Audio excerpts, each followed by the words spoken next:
हरिओम। स्वागत है आपका हमारे YouTube चैनल ज्ञान दर्शन में। एकादश उपनिषदों के क्रम में आज हम अध्ययन करेंगे प्रश्नोपनिषद के विषय में। प्रश्नोपनिषद में 6 जिज्ञासु ऋषि महर्षि पिप्पलाद के पास जाते हैं और उनसे अपने प्रश्न कहते हैं और महर्षि पिप्पलाद उनके सभी प्रश्नों का समाधान करते हैं। इस उपनिषद में ब्रह्म विषयक प्रश्नों पर चर्चा की गई है। जानेंगे प्रश्नोपनिषद का सामान्य परिचय। यह उपनिषद अथर्ववेद से संबंधित है, अथर्ववेद से लिया गया है। अथर्ववेद के पिप्पलाद शाखा का ब्राह्मण भाग जो है यह उपनिषद उसके अंतर्गत आता है। इस उपनिषद में 6 जिज्ञासु मुनियों द्वारा पूछे गए प्रश्नों का समावेश किया गया है और इन प्रश्नों का समाधान महर्षि पिप्पलाद मुनि करते हैं। यहाँ पर यह बताने योग्य बात है कि पिप्पलाद का अर्थ होता है जो पिप्पल को खाता है, अर्थात इन मुनि के बारे में कहा जाता है कि यह केवल पिप्पल के फल या कोंपले खाकर ही जीवन यापन करते थे। यह महर्षि अथर्ववेद के पिप्पलाद शाखा के संकलन करता हैं और यह बहुत ही ज्ञानवान माने जाते हैं। पुराणों में इन्हें शिव का अंश भी कहा गया है। इस उपनिषद में मुख्य विषय प्राण और रई की अवधारणा है और सृष्टि की रचना के क्रम के बारे में भी इसमें बताया गया है। पुरुष की 16 कलाओं का वर्णन भी इस उपनिषद में किया गया है। गुरु शिष्य परंपरा के अंतर्गत पहले प्राचीन समय में जब कभी रहस्य विद्या या कभी भी शिक्षा आदि या शुभ काम किए जाते थे, उनसे पूर्व विघ्नों के हरण के लिए, विघ्नों के नाश के लिए शांति पाठ करना आवश्यक समझा जाता था। इस उपनिषद का शांति पाठ यहाँ पर दिया गया है, जिसका अर्थ है ओम भद्रम कर्णेभिः शृणुयाम देवा। हे देव, हम जो भी कानों से श्रवण करें भद्रम करें, अर्थात कल्याणमय ही श्रवण करें। भद्रम पश्येमाक्षभिर्यजत्राः, भद्रम पश्येम, जो कुछ भी देखें वह शुभ ही देखें। हमारे स्त्रैरंगे तुष्टवा, हमारे अंग स्थिर हों, पुष्ट हों और देवहित में ही लगे रहें, अर्थात हम ऐसे कार्यों को करें जो कि देवताओं के हित में हों। स्वस्ति न इंद्रो वृतस्रवाः, हमें इंद्रदेव स्वस्ति प्रदान करें, हमारा कल्याण करें। स्वस्ति नः पूषा विश्ववेदाः, और पूषा यहाँ पर कहा गया है पूषण, अर्थात जो अन्न के उत्पादक जो देव हैं, जो धरती के जो देवता हैं, वह पूषा देव कहे गए हैं, वह हमें स्वस्ति प्रदान करें। स्वस्ति नस्तारिक्षो अरिष्टनेमिः, और अरिष्टों का नाश करने वाले जो गरुड़ देव हैं वह हमें स्वस्ति प्रदान करें। स्वस्ति नो बृहस्पतिर्दधातु, और बृहस्पति देव भी हमें स्वस्ति प्रदान करें, हमें कल्याण प्रदान करें। ओम शांति शांति शांति, यहाँ पर 3 बार शांति का उच्चारण किया गया है। ओम परमात्मा का वाचक कहा जाता है और 3 बार शांति का उच्चारण यहाँ पर किया गया है, जो कि 3 प्रकार के तापों का शमन करने के लिए यहाँ पर किया गया है। तीनों प्रकार के जो ताप हैं वह हैं आदिदैविक, आदि भौतिक और आध्यात्मिक। इन 3 प्रकार के जो ताप हैं उनका नाश करने के लिए यहाँ पर 3 बार शांति का उच्चारण किया गया है। आगे जानेंगे। यहाँ पर 6 जिज्ञासु मुनियों का परिचय दिया गया है। उनका नाम है सुकेशा च भरद्वाजः, भरद्वाज जी के पुत्र सुकेशा, शिविपुत्र सत्यकाम, गर्गसुत सौर्यायणी, कौशल देशीय या अश्वलपुत्र आश्वलायन, विदर्भवासी भार्गव मुनि और कात्यायन या कत्यवंशी कबंधी। यहाँ पर यह 6 मुनि बताए गए हैं। यह 6 ऋषि जिज्ञासु भाव से हाथ में समिधा लेकर महर्षि पिप्पलाद के निकट गए। समिधा अज्ञान का सूचक माना जाता था। प्राचीन काल में जब विद्यार्थी या जिज्ञासु साधक गुरु के पास जाते थे तो वह अपने हाथों में समिधा लेकर जाते थे। समिधा एक प्रकार की सूखी घास या तृण है जो कि अज्ञानता का सूचक है।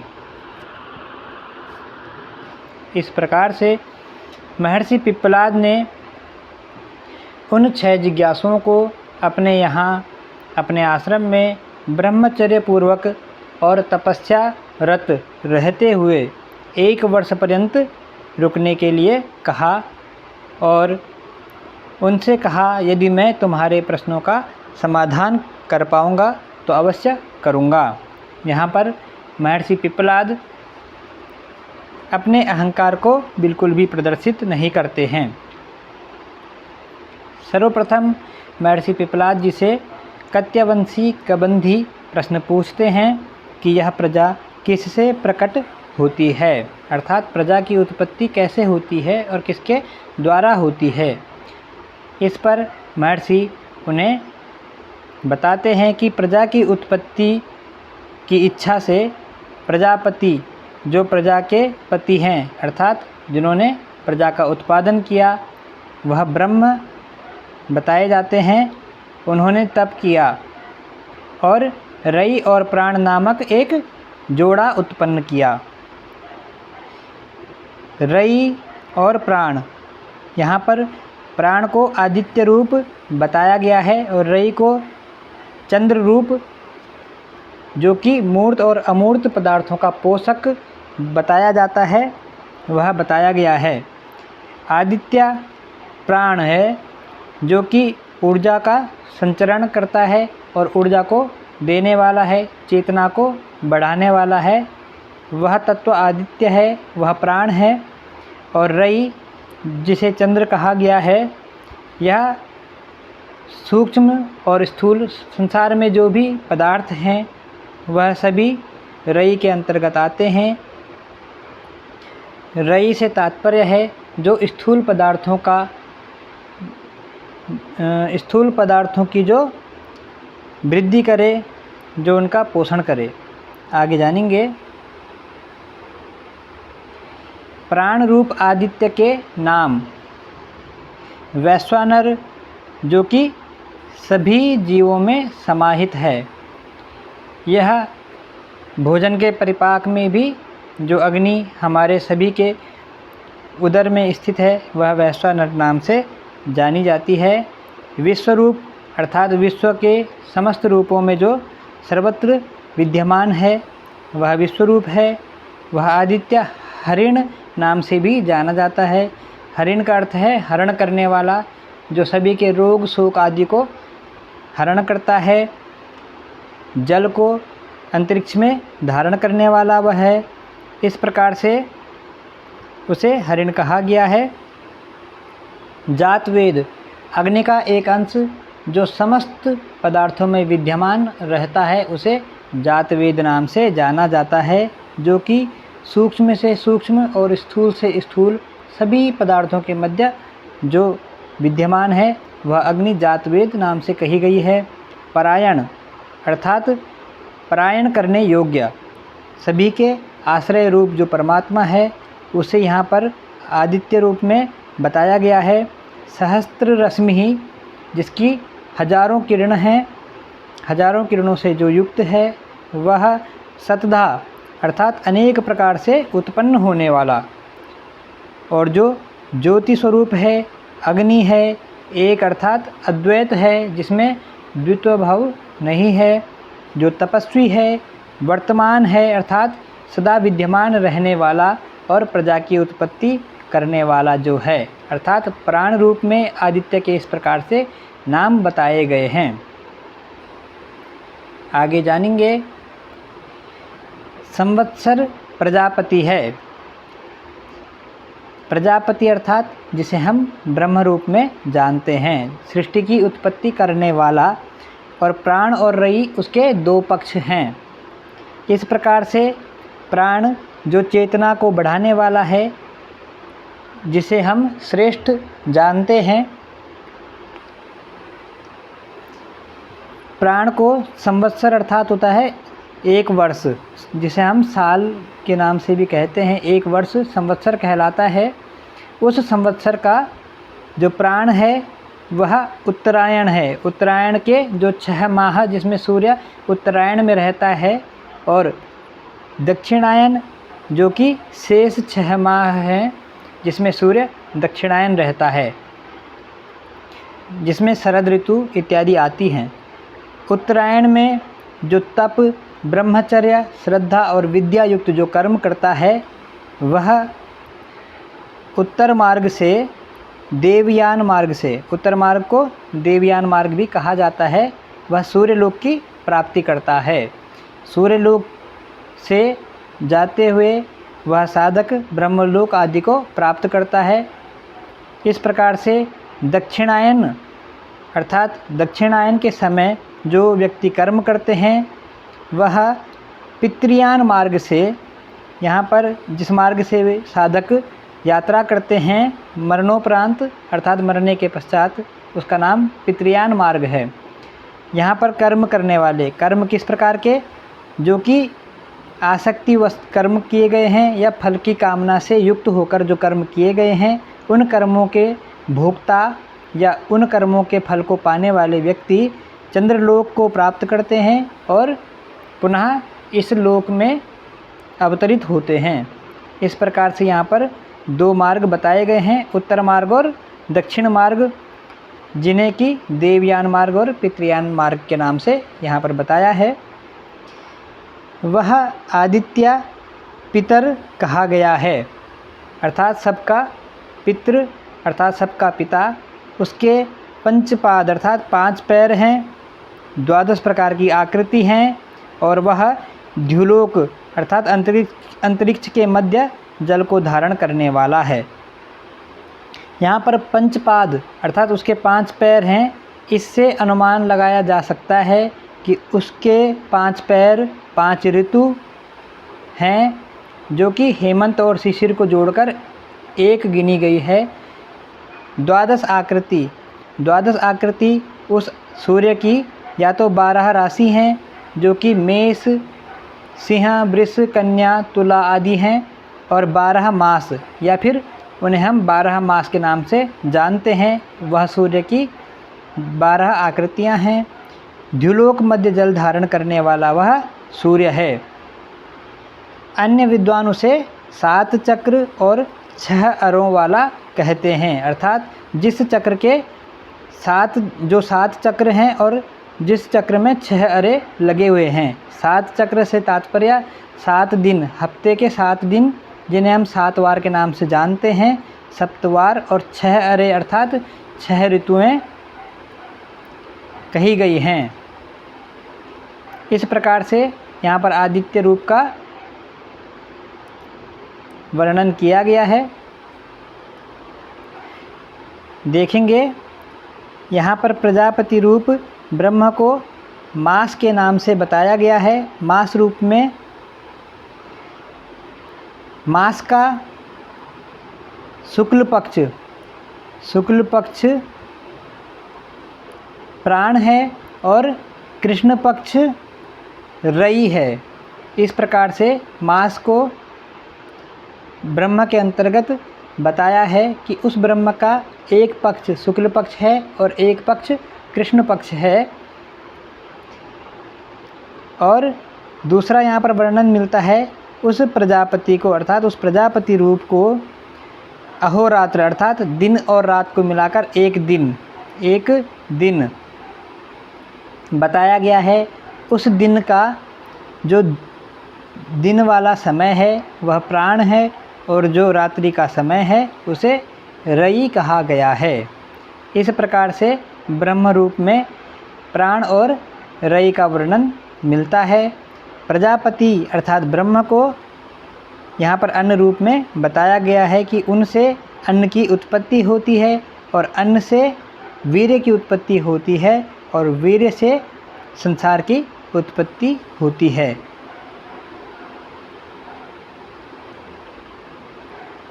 प्रजापति व्रत का पालन करने वाले मिथुन का उत्पादन करते हैं। जो प्रजापति व्रत का पालन करते हैं, इस प्रकार से जो प्रजापति को जानते हैं, वह मिथुन का उत्पादन करते हैं और तप, ब्रह्मचर्य, सत्य की प्रतिष्ठा से क्या करते हैं? ब्रह्मलोक की प्राप्ति करते हैं। अनृत अर्थात झूठ, झूठ से जो रहित व्यक्ति हैं, वह ब्रह्मलोक की प्राप्ति करते हैं। आगे जानेंगे विदर्भवासी भार्गव। दूसरा प्रश्न विदर्भवासी भार्गव मुनि महर्षि पिपलाद जी से करते हैं। वह कहते हैं कि प्रजा धारण करने वाले देवताओं की संख्या कितनी है? अर्थात जो प्रजा को धारण करते हैं, उन देवताओं की संख्या कितनी है? उनमें से कौन देवता इसे प्रकाशित करते हैं तथा उनमें से वरिष्ठ देव कौन है?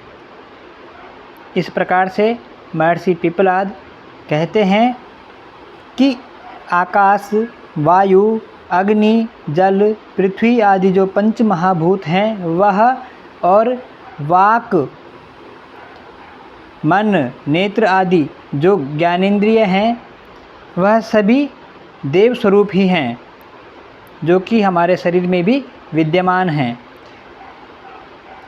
वह कहते हैं कि हम ही इस शरीर को धारण कर स्थित हैं। अर्थात वह अभिमान युक्त होकर कहते हैं कि हम इस शरीर को धारण करके विद्यमान हैं। इस पर उन सब में वरिष्ठ जो प्राण हैं, वह कहते हैं कि मैं ही अपने पांचों विभागों से इस शरीर को आश्रय प्रदान करके धारण करता हूँ। यहाँ पर देवताओं के विषय में कहा गया है कि वह देवता आकाश, वायु, अग्नि आदि हैं और जो भी हमारे ज्ञानेंद्रिय आदि हैं, यह सभी देव हैं। उनमें से वरिष्ठ कौन है? उनमें से वरिष्ठ है प्राण। और प्राण कहते हैं कि मैं अपने 5 विभाग से इस शरीर को आश्रय प्रदान करके धारण करता हूँ। प्राण के 5 विभाग कौन कौन से हैं? प्राण,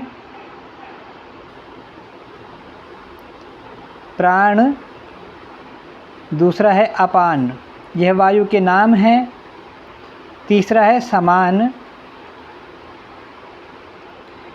चौथा है उदान और 5वां है व्यान। यह 5 प्रमुख वायु हैं जो कि हमारे शरीर में विद्यमान हैं।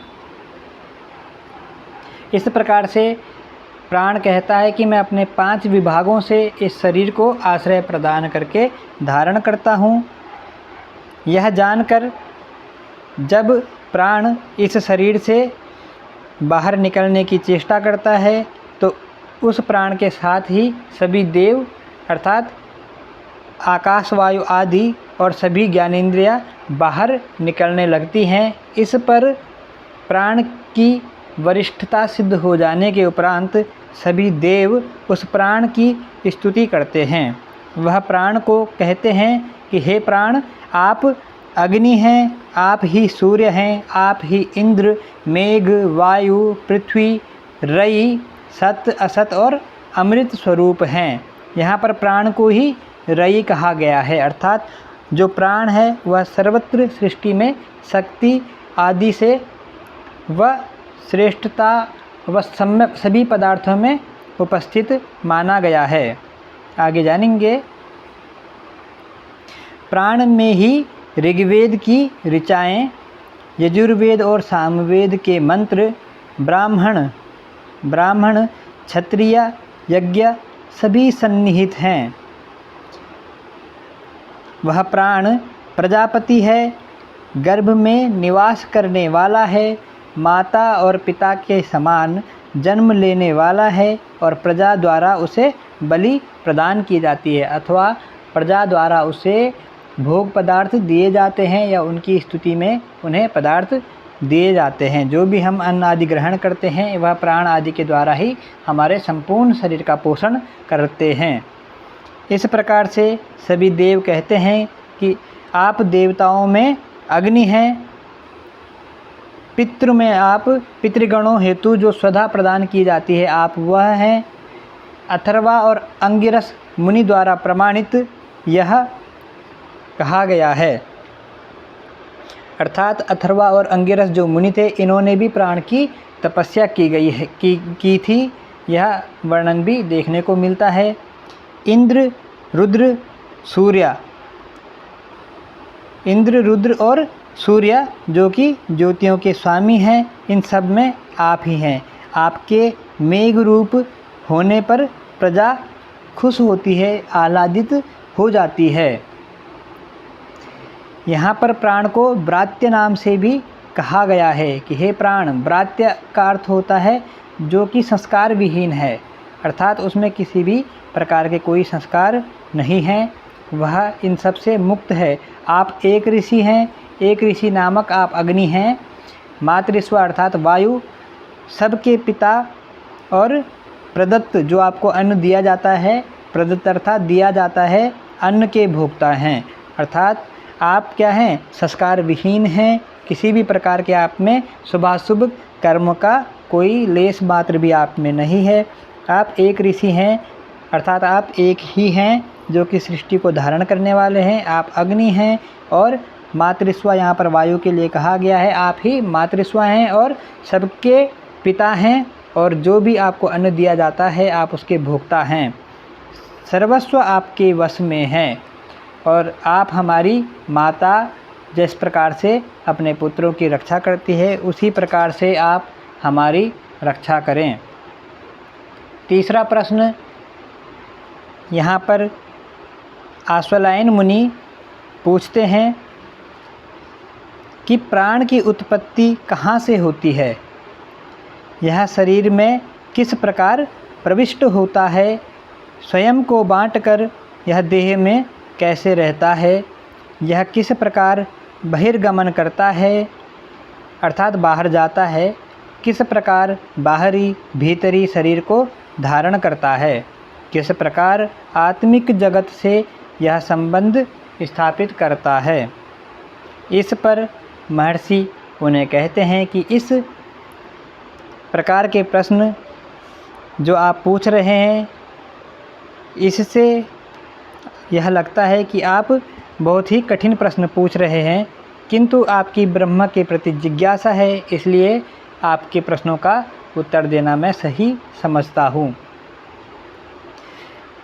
यहाँ पर महर्षि कहते हैं कि प्राण की उत्पत्ति आत्मा से होती है, और किस प्रकार से? छाया की भांति। जिस प्रकार से देहधारियों की जो छाया है वह दिखाई देती है, ऐसे ही उस आत्मा से प्राण की उत्पत्ति होती है। वह प्राण शरीर में कैसे प्रविष्ट होता है? तो मन के संकल्प के द्वारा। जैसी मन की इच्छा या कामना होगी उसी के आधार पर वह प्राण शरीर में प्रविष्ट होगा। विभिन्न रूप में विभाजित होता है। राजा की भांति प्राण अन्य प्राणों को, अर्थात अपान, समान, व्यान आदि प्राणों को विभिन्न स्थानों पर नियुक्त करता है। यहाँ पर थोड़ा सा वर्णन दिया गया है कि प्राण की जो स्थिति है वह शरीर में कहाँ है? चक्षु में अर्थात आँखों में, श्रोत्र कानों में, मुख में, नासिका अर्थात नाक में। यहाँ इन स्थानों पर प्राण की स्थिति बताई गई है। अपान की स्थिति कहाँ है? पायु अर्थात गुदा में, और उपस्थ अर्थात जननेंद्रिय में, जिनसे हम मलमूत्र का त्याग करते हैं। यह मलमूत्र के त्याग में सहायक वायु है। समान वायु मध्य भाग में, अर्थात हमारे उदर में, हमारे पेट में है, जो कि अन्न का पाचन करती है और हमारे संपूर्ण शरीर को रस प्रदान करती है। चौथी है उदान वायु, यह हमारे कंठ में रहती है। और सुषुम्ना में लोकगमन। इस वायु के द्वारा ऊर्ध्व गति होती है। जीव इस वायु से निष्क्रमण करता है, अर्थात शरीर से बाहर निकलता है और वह ऊर्ध्व गति को प्राप्त करता है।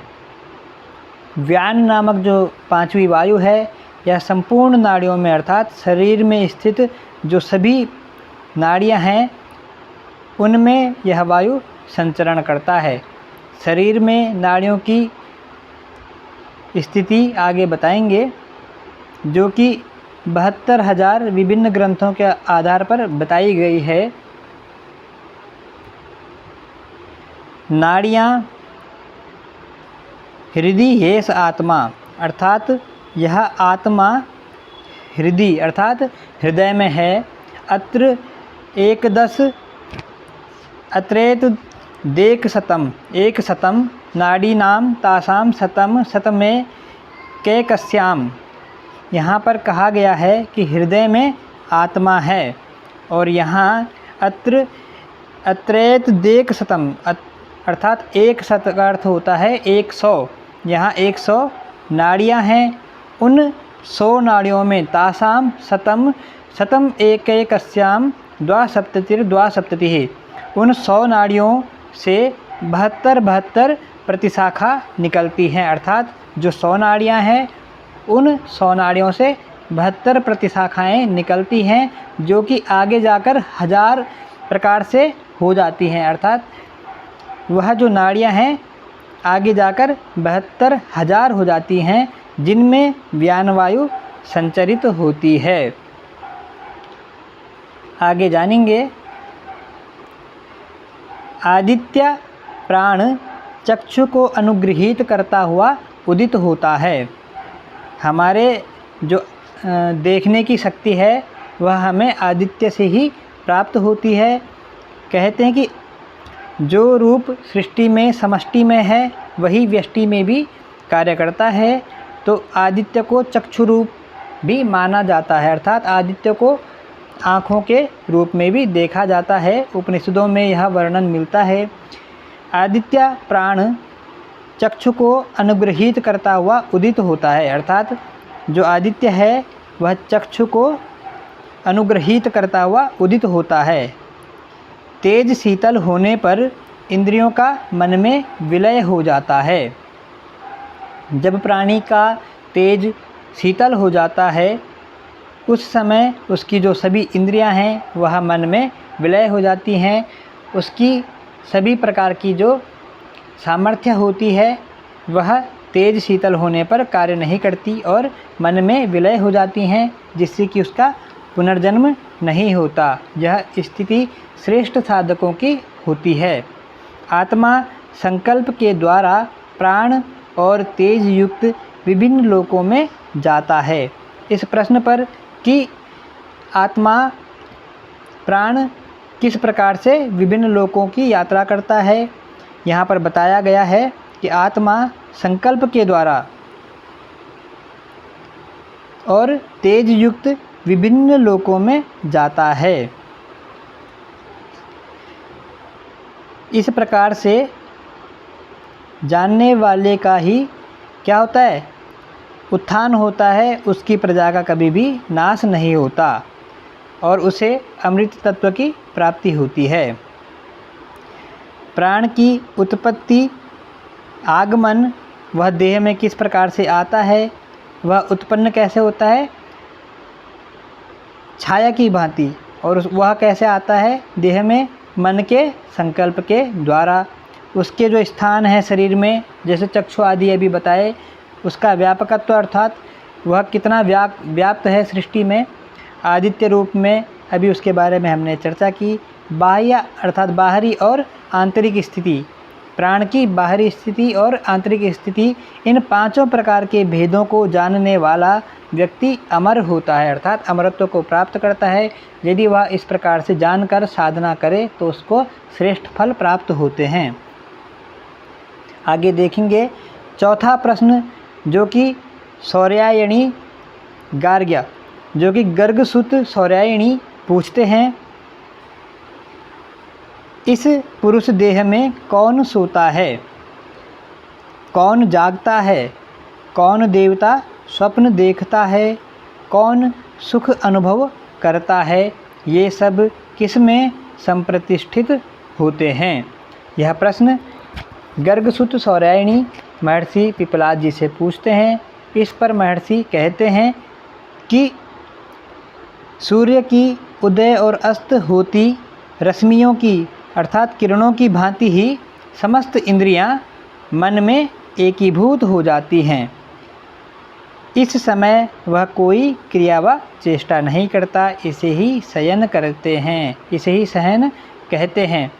जब प्राणी शयन करता है तो उसकी जो समस्त इंद्रियां हैं वह कार्य नहीं करती और वह मन में एकीभूत हो जाती हैं। उस अवस्था में उस स्थिति को हम शयन नाम से जानते हैं। कौन जागता है, इस पर कहते हैं कि इस शरीर रूपी नगर में, यहाँ पर शरीर को नगर रूप में कहा गया है, प्राण रूप अग्नि ही जागृत रहता है। कौन जागृत रहता है? प्राण रूप अग्नि। अपान को यहाँ पर गार्हपत्य अग्नि के नाम से बताया गया है। गार्हपत्य अग्नि अर्थात जो गृह की अग्नि होती है, घरों में जो अग्नि होती है। अनवाहार्य पचन अग्नि, यह व्यान है। व्यान को अनवाहार्य पचन अग्नि के नाम से बताया गया है। गार्हपत्य से ले जाया गया प्राण प्रणयन प्रक्रिया के कारण आहवनीय अग्निरूप है। यहाँ पर यह बहुत ही सूक्ष्म विषय है कि प्राण को जब हम प्रणयन प्रक्रिया के माध्यम से उसको हम पश्चिम मार्ग में ले जाते हैं, अर्थात जब हम उसे नाड़ी शुद्धि कर लेते हैं और नाड़ी शुद्धि होने के पश्चात हमारे शरीर में दूसरा मार्ग खुल जाता है, जिसके कारण वह अग्नि आह्वहनीय अग्निरूप हो जाता है। उस अग्नि की हम सभी लोग आराधना करते हैं। इस विषय को हम आगे हठ योग में अच्छे से पढ़ेंगे।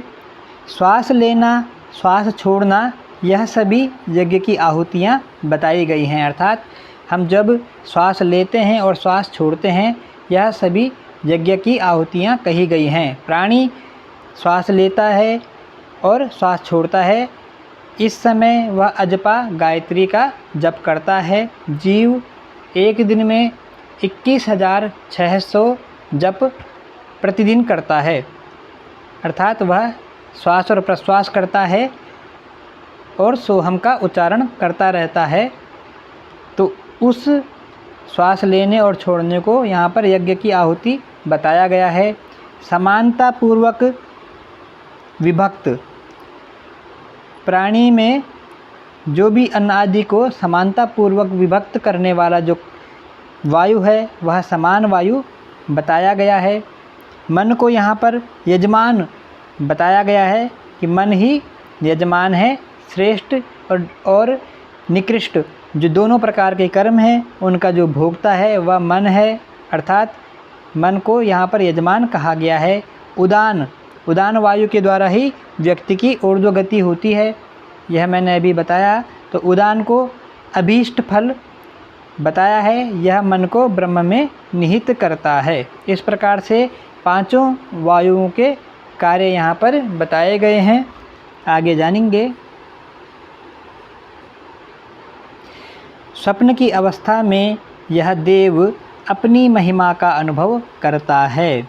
जब हम स्वप्न देखते हैं तो हम विविध प्रकार के रूप स्वयं ही हो जाते हैं, हमें वहाँ पर किसी के आश्रय की आवश्यकता नहीं होती। इसी प्रकार से यह अपनी महिमा का अनुभव करता है। कौन? यह देव जो हमारे भीतर विद्यमान है। अनुभूत अर्थात अनुभव किए गए और अननुभूत जो अनुभव नहीं किए, इस प्रकार से सत असत पदार्थों को वह देखता है। स्वप्न में क्या करता है?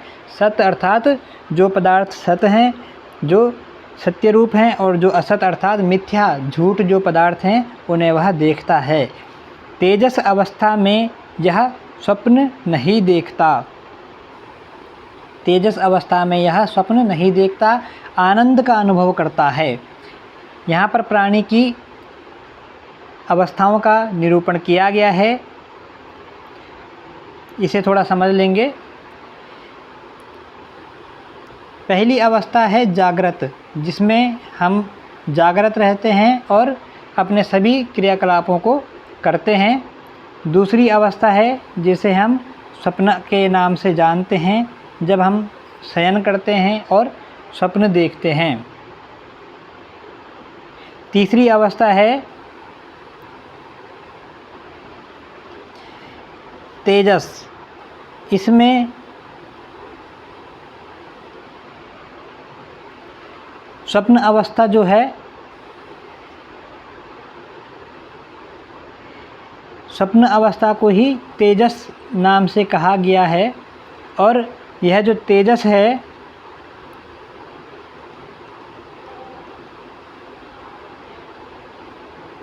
यहाँ पर इसे प्राज्ञा नाम से कहेंगे।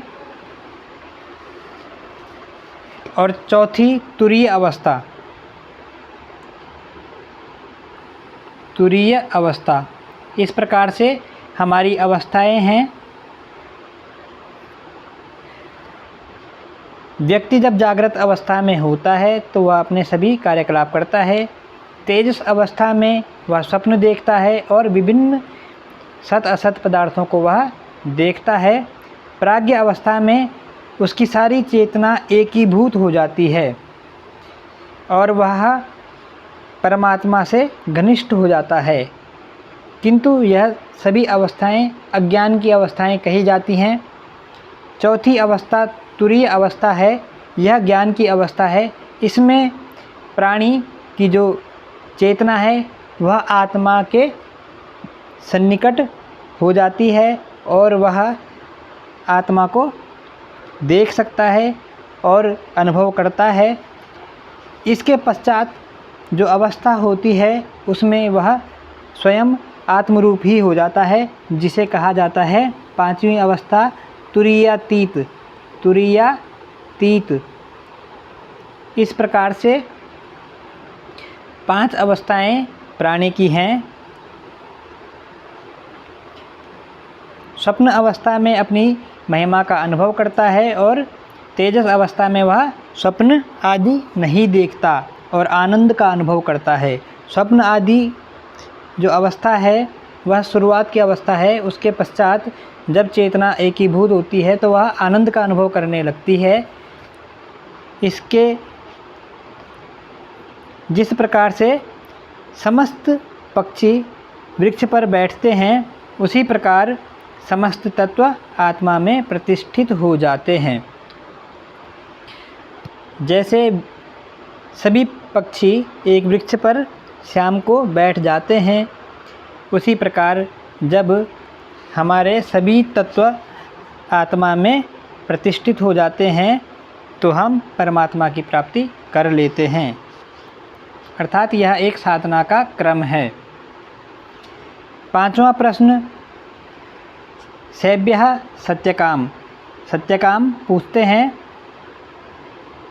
कि जो व्यक्ति जीवन पर्यंत ओम का ध्यान करता है वह किस लोक पर विजय प्राप्त कर लेता है। अर्थात ओम का अक्षर ब्रह्म का ध्यान करने वाला, जप तप आदि करने वाला किस लोक पर विजय को प्राप्त करता है। इस पर कहते हैं कि यह ओम परब्रह्म और अपर ब्रह्म है। यह ओम परब्रह्म और अपर ब्रह्म है। जो यह जानता है वह इनमें से किसी एक को प्राप्त कर लेता है। अर्थात जो ओम का स्वरूप जानता है कि यह ओम ही परब्रह्म है और इस सृष्टि में जो कुछ भी है वह भी ओम ही है, इस प्रकार से जानने वाला इन दोनों में से किसी एक स्वरूप को प्राप्त कर लेता है। इस पर महर्षि कहते हैं कि एक मात्रा वाला जो ओमकार है, अर्थात एक मात्रा ओम की आ है, दूसरी मात्रा उ और तीसरी मात्रा माँ है, उसके पश्चात अमात्र है। ओम 3 मात्राओं से मिलकर बनता है आ, उ और मा। यहाँ पर यह मा हो गया और यह अमात्र है। इससे परे बिंदु का स्थान कहा जाता है। इस प्रकार से एक मात्रा का ध्यान करने वाला इस जगत को प्राप्त कर लेता है और उसे ऋग्वेद के मंत्र इस जगत में श्रेष्ठता की प्राप्ति करवाते हैं। 2 मात्रा वाले ओमकार का जो ध्यान करता है वह सोमलोक को प्राप्त करता है। यजुर्वेद के मंत्र उसे सोमलोक की प्राप्ति करवाते हैं। सोमलोक को चंद्रलोक कहा गया है और सोमलोक के अंतर्गत ही स्वर्ग आदि लोक सन्निहित हैं। 3 मात्रा वाले ओमकार का ध्यान जो व्यक्ति करता है वह सूर्य लोक से जो सूर्य मार्ग उत्तर मार्ग जो बताया था सूर्य लोक को प्राप्त करता है, ब्रह्मलोक को प्राप्त कर लेता है और सामवेद की ऋचाएँ उसे सूर्यलोक में ले जाती हैं।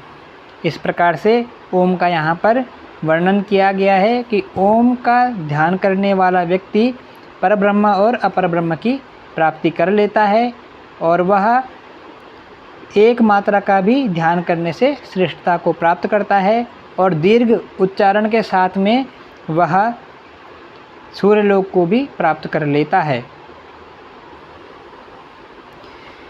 यहाँ पर छठा प्रश्न जो कि सुकेशा भरद्वाज जी के पुत्र सुकेशा जी महर्षि पिपलाद जी से पूछते हैं। एक समय की बात है कि सुकेशा जी के पास में कौशल देश के राजपुत्र हिरण्यनाभ उनसे प्रश्न पूछते हैं कि क्या आप 16 कला संपन्न पुरुष को जानते हैं? वह पुरुष कहाँ रहता है?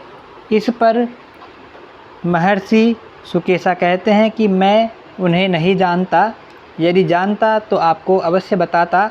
किंतु ऐसा कहने के पश्चात वह हिरण्यनाभ अपने देश वापस चले जाते हैं। इस कारण सुकेशा मुनि महर्षि पिपलाद जी के पास आकर यह प्रश्न पूछते हैं। इस पर पिपलाद मुनि उन्हें बताते हैं कि 16 कलायुक्त पुरुष इस शरीर में ही रहता है। 16 का अर्थ है 16 कलायुक्त पुरुष इस शरीर में ही रहता है।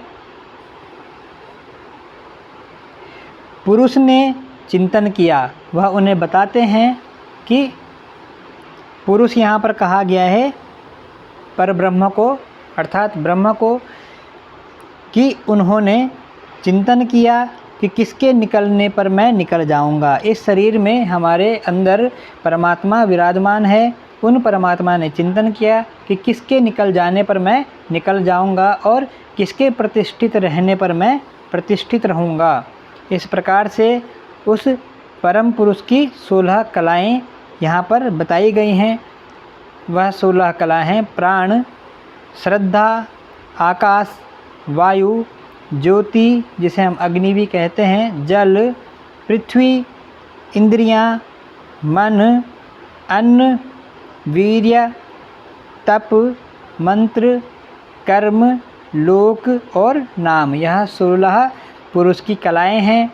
इन्हें यदि क्रम में देखा जाए तो प्राण से श्रद्धा की उत्पत्ति होती है, श्रद्धा से आकाश, आकाश से वायु, वायु से ज्योति, ज्योति से जल, जल से पृथ्वी, पृथ्वी से इंद्रियां, इंद्रियों से मन, मन से अन्न, अन्न से वीर्य, वीर्य से तप, तप से मंत्र, मंत्र से कर्म, कर्म से लोक और लोक से नाम।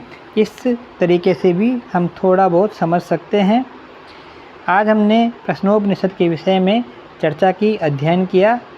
मिलते हैं अगली वीडियो के साथ में, तब तक के लिए नमस्कार।